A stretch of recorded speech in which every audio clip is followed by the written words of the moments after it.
কথায় আছে লাখ টাকার বাগান খাইলেও 10 টাকার ছাগলে। এমনটি ঘটেছে এখানে। সাইটে এসে দেখি কাজের মান এত খারাপ, এত বাজে, যা কল্পনাও করা যায় নাই। আসসালামু আলাইকুম, আমি ইঞ্জিনিয়ার মোহাম্মদ মুজাদ্দিদ হোসেন শান্ত। আজকে আমি একটা সাইটে আসছি, তো আসার পরে চোখ কপালে উঠে গেছে। আসলে কাজের মান দেখে আপনারাও হতভম্ব হবেন। চলেন আপনাদেরকেও দেখাবো যে আসলে কী পরিমাণের খারাপ কাজ হয়েছে, যেটা বিল্ডিংয়ের জন্য এবং মালিকের জন্য অনেক ক্ষতিকর। যেটা আসলে কখনোই কাম্য নয়। আমরা সব সময় কোয়ালিটি সম্পন্ন কাজ আশা করি, কিন্তু আসলে হিতে অনেক সময় বিপরীত হয়।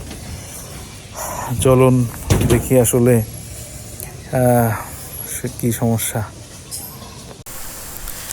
সাইটে এসে দেখি এখানে যে কয়টা কলাম আছে, প্রতিটা কলামেই হানিকম। এখানে এমন একটা কলাম নাই যেখানে হানিকম নেই।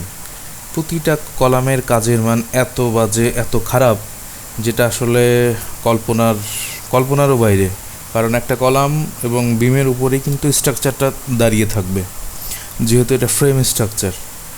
তো আসলে এটা কখনোই কাম্য নয়। আর দেখে বোঝা যাচ্ছে যে এখানে কলামটা একবারে ঢালাই দেওয়া হয়েছে। এটা কলাম ঢালাই দেওয়ার নিয়ম হচ্ছে অর্ধেক করে, অর্থাৎ 50% ঢালাই দিতে হবে, পরবর্তীতে আবার ঢালাই দিতে হবে। একসঙ্গে ঢালাই দিলেই একই রকম রেজাল্ট আমরা হয়তো পাবো। দ্বিতীয়ত আর একটা বিষয়, সেটা হলো ঢালাইয়ের সময় এখানে আপনার ভাইব্রেটর ব্যবহার করা হয় নাই। এখানে অবশ্যই ভাইব্রেটর ব্যবহার করা হয় নাই, এজন্য এতটা মান খারাপ হয়েছে। আর এখানে দেখতেই পাচ্ছেন, এখানে যে হানিকমগুলো রয়েছে, এখানে হাত দিলেই এগুলা খুলে খুলে পড়তেছে।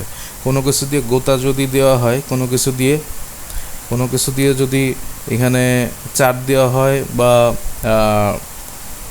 একটু গোতা দেওয়া হয়, এটা কিন্তু খুলে যাবে। তো অবশ্যই এটা কাম্য নয়, এরকম কাজ অ্যাকসেপ্টেবল না।